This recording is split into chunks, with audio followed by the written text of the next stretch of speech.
여러분 안녕하세요. 지난주도 잘 지냈어요? 이번 주에는 우리나라에 대해서 다시 한번 알아보는 기회를 볼까 합니다. 우리나라가 보여요라는 이 책을 한번 읽어볼게요. 한번 여러분들에게 들려줄까 합니다. 한번 잘 들어보고 여러분들 아는 것도 많이 있겠지만 다시 한번 확인해 보시기 바랍니다. 우리나라는 대한민국. 우리나라 이름은 대한민국입니다. 보통은 줄여서 한국이라고 하지요. 세계에서는 코리아라고 하는데 고려가 유럽에서 알려지면서 코리아라고 불리던 말이 지금까지 내려온 것입니다. 대한민국에서 태어나고 자란 여러분은 모두 우리나라 국민입니다. 앞으로 여러분은 세계 여러 나라의 친구들을 모두 사귀게 되겠지요. 그럴 때 여러분은 대한민국 국민으로서 다른 나라 친구들을 만나게 됩니다. 다른 나라 친구들이 여러분에게 대한민국은 어떤 나라인가요? 대한민국의 자랑스러워거리는 무엇인가요? 라고 묻는다면 어떤 대답을 할 수 있을까요?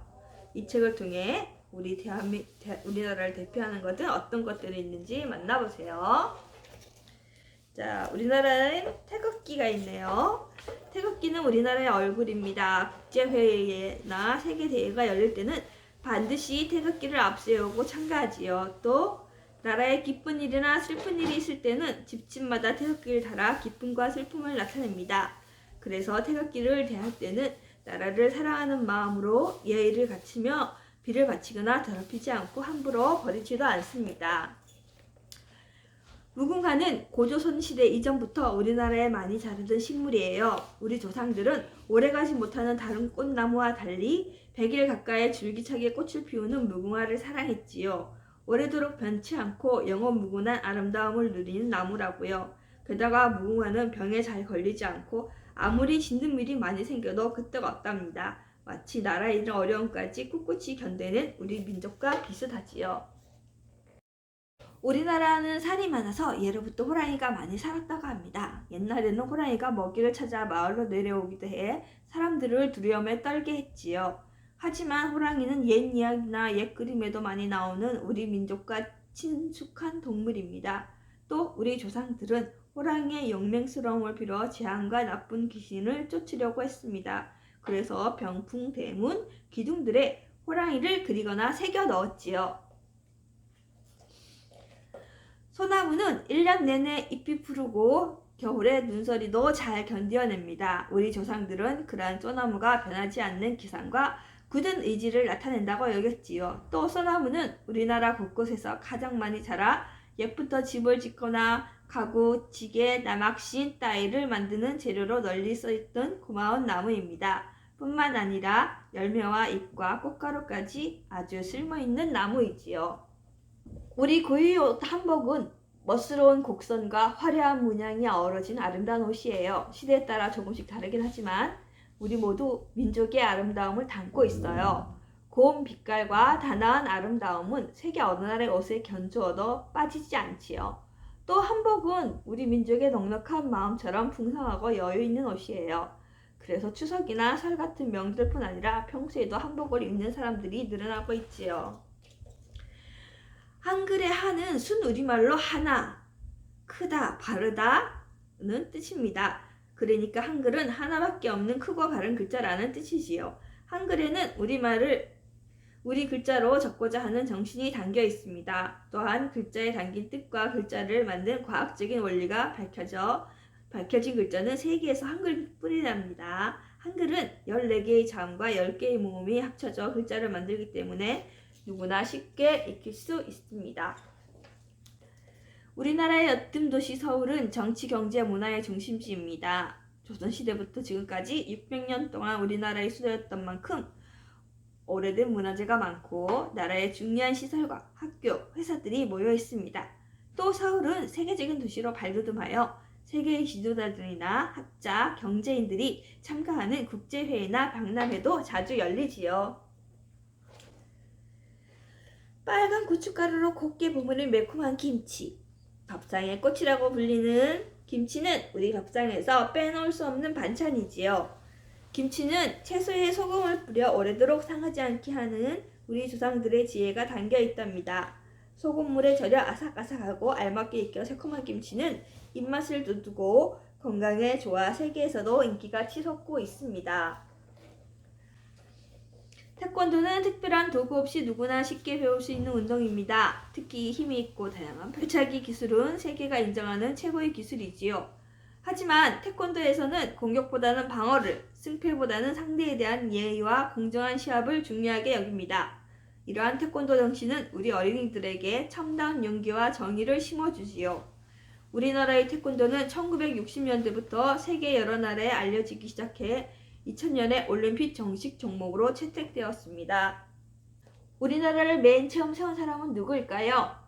옛 이야기에 따르는 하늘신의 손자 당군이 우리 민족 최초의 나라인 고조선을 세웠다고 합니다. 그리고 1500년 동안 나라를 다스리다가 1908세에 산으로 들어가 산신이 되었다고 전해지지요. 당군 이야기는 우리 민족에게 하늘신의 자손이라는 긍지와 자부심을 심어줍니다. 나무와 흙을 주로 사용하여 지은 한옥은 우리나라의 날씨에 맞게 과학적으로 지어졌습니다. 한옥에서는 따뜻한 구들과 시원한 마루가 함께 있습니다. 추운 겨울에는 불을 쬐어 뜨끈한 구들에서 지내고 습기 차고 무더운 여름에는 바람이 잘 통하는 마루에서 지냈지요. 한옥은 지붕에 기아를 얹은 귀아집과 집을 얹은 초가집으로 나눌 수 있습니다. 귀아집에는 주로 양반들이 살았고 초가집에는 서민들이 살았답니다. 덩덕 덩덕쿵 겐지갱 쿵따 흥겨운 풍물소리가 울려 퍼지면 어깨춤이 절로 나지요. 풍물놀이는 풍년과 건강을 비는 굿이나 축제에서 사람들의 흥을 돋웠습니다. 이 가운데 중심이 되는 네 악기인 괭가리, 장구, 북, 징을 사물이라고 하고 그 악기로 연주하는 음악을 사물놀이라고 한답니다. 도자기는 흙으로 모양을 빚어놓은 온도에서 구워낸 그릇입니다. 크고 작은 하가니에서부터 귀한 청자나 백자에 이르기까지 모두 도자기라고 할 수 있지요. 도자기는 물이 스미지 않고 단단하며 불 위에 올려놓아도 잘 견디기 때문에 우리 조상들은 오래전부터 도자기를 사용했습니다. 또한 우리의 옛 도자기는 오늘날의 앞선 기술로도 흉내낼 수 없는 아름다움을 갖추고 있어 세계문화유산으로 대접받고 있습니다. 도깨비는 빗자루, 부지깽이, 절구공 따위의 사람들이 쓰다 버린 물건이 변해서 생겼다고 전해집니다. 옛날 사람들은 도깨비를 무서운 귀신이 아니라 친근한 귀신으로 여겼습니다. 기운이 세고 신통한 능력이 있어 사람한테 심술을 부르거나 짓궂은 장난을 치지만 어리숙하고 우직하여 도리어 사람의 꾀에 넘어가고 말지요. 그런가 하면 가난한 사람을 돕고 못된 사람을 굴려주는 의로움도 있어서 가난하지만 웃음을 잃지 않고 착하게 살아온 우리 민족에게 오랫동안 사랑받아 왔지요. 자, 여러분, 오늘은 어떤 작업을 할 거냐면요. 오늘 우리나라가 책을 읽은 것처럼 우리나라에 대해서 알아봤어요. 그러면 우리나라에 관련된 작업을 해봐야 되겠죠. 그러니까 여러분들은 짜잔! 여러분 단체로 이걸로 우리나라 퍼즐을 하겠습니다. 우리나라의 퍼즐을 같이 여러분은 혼자서 하기는 하진 않고요. 여러분 모여서 팀으로 할 거예요. 모둠으로 할 거예요. 그러니까 여러분들은 같이 모둠을 만들어서 같이 해보도록 하겠습니다. 예, 여러분 우리나라 퍼즐을 얼마나 잘하는지 한번 보겠습니다. 네. 자, 여러분 이제 퍼즐을 다 잘 하셨죠? 자, 그러면 이제는 마지막으로 숨은 그림 찾기 하겠습니다. 이번에 숨은 그림 찾기는 연극 무대에서 오페라 하고 있는 사람과 그 다음에 원시인 시대에 분화구에서 나와 있는 원시인 공룡과 원시인에 있는 곳에서 숨어 있는 그림들을 찾아주시기 바랍니다. 네, 숨은 그림 잘 찾아주시고요. 네.